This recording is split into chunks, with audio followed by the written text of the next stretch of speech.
ఆయన త్వరలో ఆంధ్రప్రదేశ్కి వస్తున్నారు అంటూ అమిత్ షా ఇటు పవన్ కళ్యాణ్కి అటు చంద్రబాబు గారికి మెసేజ్ పెట్టారా? ఆ మెసేజ్ని తెలుసుకున్నటువంటి జగన్మోహన్ రెడ్డి వెన్నులో వణుకు మొదలైందా అంటే అవుననే సమాధానం ఇస్తున్నారు కొంతమంది రాజకీయ విశ్లేషకులు. ఇక ఇదే అంశానికి సంబంధించి మనతో మాట్లాడేందుకు ప్రముఖ రాజకీయ విశ్లేషకులు జగదేవ్ గారు మనతో ఉన్నారు. జగదేవ్ గారితో మాట్లాడు.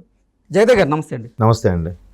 ఆయన త్వరలో ఆంధ్రప్రదేశ్కి వస్తున్నారు అంటూ అమిత్ షా ఇటు చంద్రబాబు గారికి పవన్ కళ్యాణ్కి మెసేజ్ పెట్టారని, ఆ మెసేజ్ని తెలుసుకున్నటువంటి జగన్మోహన్ రెడ్డి వెన్నులో వణుకు మొదలైంది అంటూ కూడా ఒక వార్త ఇప్పుడు సోషల్ మీడియాని షేక్ చేస్తూ ఉంది.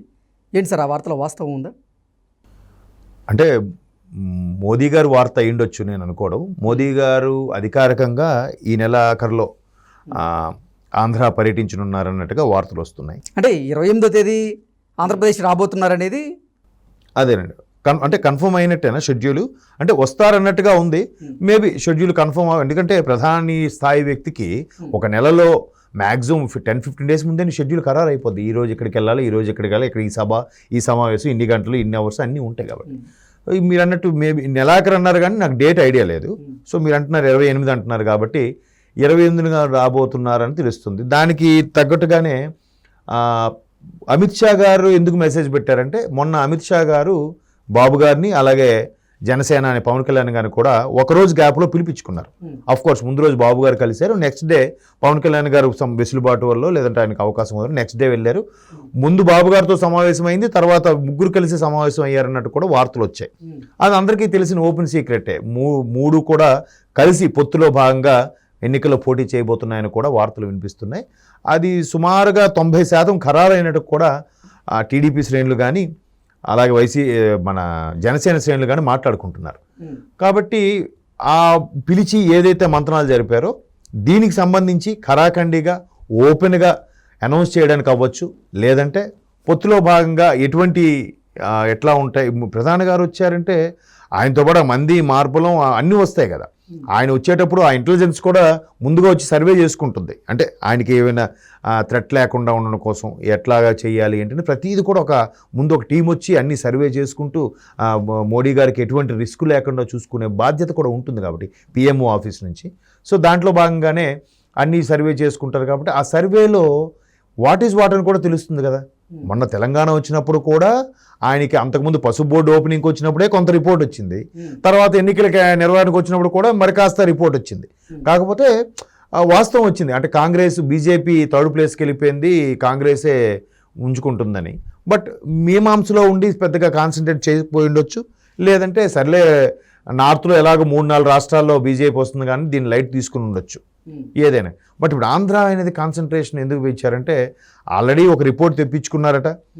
టీడీపీ జనసేన కూటమి ఈసారి ఫుల్ మేనియాలో ఉండబోతుంది, గవర్నమెంట్ ఫామ్ చేస్తుందని. ఇప్పుడు పొత్తులో పిలిచారు కాబట్టి వాళ్ళకి సెంట్రల్లో కూడా ఎక్కువ సీట్లు అవసరం. ఎందుకు మొన్న పార్లమెంట్ సాక్షిగా ప్రధాని నరేంద్ర మోడీ గారే 400 సీట్లు పైచీలకు బీజేపీ అది ఎన్డీఏ కూటమి తెచ్చుకుంటుంది, ఈసారి కాంగ్రెస్కి సింగిల్ డిజిట్ పరిమితం అవుతాయి అన్నట్టు కూడా కొన్ని వ్యాఖ్యలు చేశారు. సో దాన్ని కాపాడుకోవాలి, నిలబెట్టుకోవాలంటే ఖచ్చితంగా ఈ మిత్ర కూటమిలు అవసరం. సొంతంగా దీని అవసరం అనే విషయాన్ని కూడా అమిత్ షా గారు ఒక స్టేట్మెంట్ ఇచ్చారు. దీనికోసం మేము కొత్త పార్టీలను కూడా చేర్చుకోబోతున్నాం ఎన్డీఏలోకని. కొత్త పార్టీ అంటే నా దృష్టిలో జనసేన లాంటి పార్టీలు నేను అనుకుంటున్నాను. ఓకే, ఆల్రెడీ టీడీపీ కొత్త పార్టీ ఎందుకు అనలేమంటే ఎన్డీఏలో ఎగ్జిస్టెడ్ పార్టీయే, 40 సంవత్సరాల రాజకీయ చరిత్ర ఉన్న పార్టీ 30 ఏళ్ళుగా ఇంచుమించు బీజేపీతో సయోధ్య ఉంది. అంటే బాబు గారు ముఖ్యమంత్రి అయినప్పటి నుంచి నాకు తెలిసి వాజ్పేయి గారి హయాం నుంచి కూడా. సో ఇప్పుడు కొత్త పార్టీ జనసేన కాబట్టి దీని గురించి ఇండైరెక్ట్ స్టేట్మెంట్ ఇచ్చి ఉండొచ్చు. దాంట్లో భాగంగా ఆయన మంత్రాలు జరిపారు కాబట్టి మోడీ గారు వస్తున్నారని వార్త వెలిగిస్తే వీళ్ళ ప్లాన్స్ వీళ్ళకి ఉంటాయి కదా.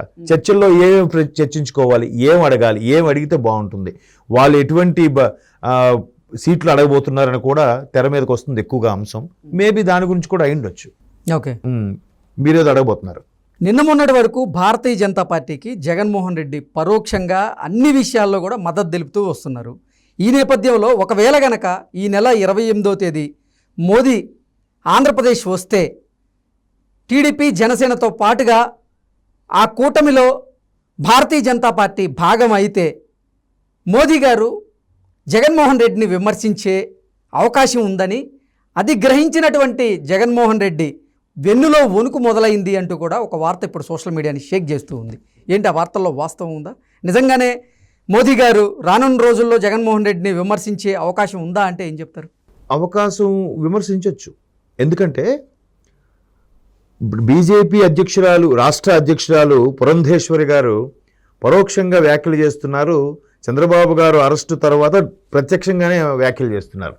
పర్టికులర్గా ఆవిడ కొన్ని సర్వేలు చేయడం, కొన్ని ప్రాంతాలు సందర్శించడం, లిక్కర్ స్కాము, ఇసుక ర్యాంపుల్ స్కాము, అలాగే ఈ కేసులు ఏవైతే ఉన్నాయో 10 ఏళ్ళుగా బెయిల్ మీద ఉన్నారన్న విషయం మీద లేఖ రాయడం, ఇవన్నింటినీ బేరీజ్ వేసుకొని చూస్తే ఈవిడ ఎట్లా మాట్లాడుతున్నారు. ఈ 4 ఏళ్ళుగా లేనిది గడిచిన 6 నెలల్లోనే ఇవి మాట్లాడుతున్నారు కదా, ముందు మాట్లాడలేదు కదా. మాట్లాడుతున్నారంటే ఖచ్చితంగా అధిష్టానం, బీజేపీ అధిష్టానం నుంచి ఎటువంటి సందేశాలు రాకుండా అయితే ఇవి మాట్లాడతారా అనేది నా డౌట్. సో ఖచ్చితంగా అక్కడ నుంచి ఒక దిశానిర్దేశం వచ్చి ఉండొచ్చు. ఏదైనా అమిత్ షా గారు కానీ, లేకపోతే మోడీ గారు కానీ, లేదా నడ్డా గారు, ఇంకెవరైనా సరే అలాంటి సూచనలు రాకుండా ఈవిడ ఇటువంటి వ్యాఖ్యలు చేయరు కదా. ప్రెస్ మీట్ పెట్టి కూడా సభాముఖంగా మాట్లాడలేరు కదా. అంటే ముందుగా వాళ్ళు రాష్ట్ర పార్టీ అధ్యక్షుల ద్వారా ఒక రకమైన విమర్శలు స్టార్ట్ చేస్తున్నారంటే నెక్స్ట్ మోడీ గారు కూడా విమర్శ స్టార్ట్ చేస్తారు. మోడీ గారు విమర్శ స్టార్ట్ చేస్తే అది ఇంకా నేషనల్ లెవెల్లో హైప్ వచ్చేస్తుంది కదా. నేషనల్ లెవెల్లో టీడీపీకి హైప్ రావచ్చు. ఆయన విమర్శిస్తున్నారు కాబట్టి నేషనల్ లెవెల్లో వైసీపీ డీగ్రేడ్ కూడా అయిపోవచ్చు. మోడీ గారికి ఆ సోషల్ మీడియాలో ఎట్లా చేయాలనేది కూడా మనం గతంలో చాలా చూసాం. ఎంతవరకు అతను ప్రచారం చేసుకోవాలో, ఎంతవరకు మాట్లాడాలో అంత బాగా మాట్లాడడం వచ్చిన వ్యక్తి మోడీ గారు. ప్రతి విషయాన్ని కూడా ఆకలింపు చేసుకొని, స్టడీ చేసుకొని, అక్కడికి వెళ్ళే ముందు కూడా ఆ ప్రాంతం గురించి సర్వే చేసి, అవసరమైతే తెలుగులో కూడా మాట్లాడి, తెలుగులో కొన్ని పదాలు నేర్చుకొని మరి ప్రజల్ని అట్రాక్ట్ చేసేలాగా ఆ పదాలను వదలడం మోడీ గారికి వెన్నతో పెట్టిన విద్య. కాబట్టి ఆయన ఇట్లా వ్యాఖ్యలు ఖచ్చితంగా విమర్శ చేస్తారని అనిపిస్తుంది. ఎందుకంటే పురంధేశ్వరి గారితో ఆల్రెడీ విమర్శ చేయించారు కాబట్టి ఆయన కూడా చేస్తే మీరు అన్నట్టు ఖచ్చితంగా అది భయపడాల్సిన విషయమే. ఎందుకంటే సెంట్రల్లో అయితే 2 ప్రధాన పార్టీలండి, బీజేపీ, కాంగ్రెస్. రాష్ట్రంలో ఉండే పార్టీలు కొంతవరకు నడిపించుకోవాలంటే ఖచ్చితంగా కేంద్రంలో ఉండే బలమైన పార్టీలతో పొత్తు కానీ లేదా న్యూట్రల్ కానీ ఉండాలి. ఈ 2 లేకపోతే కొంత మనుగడ కష్టమే. సో కాంగ్రెస్తో ఆల్రెడీ చెడి బయటకు వచ్చేశారు జగన్మోహన్ రెడ్డి గారు.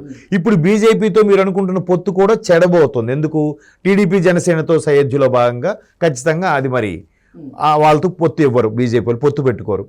అప్పుడు రేపు పొద్దున ఒకవేళ వైసీపీ ప్రభుత్వం వచ్చినా సెంట్రల్లో ఏదో ఒక పార్టీతో పొత్తు లేకుండా ఎలా నడిపిస్తారు?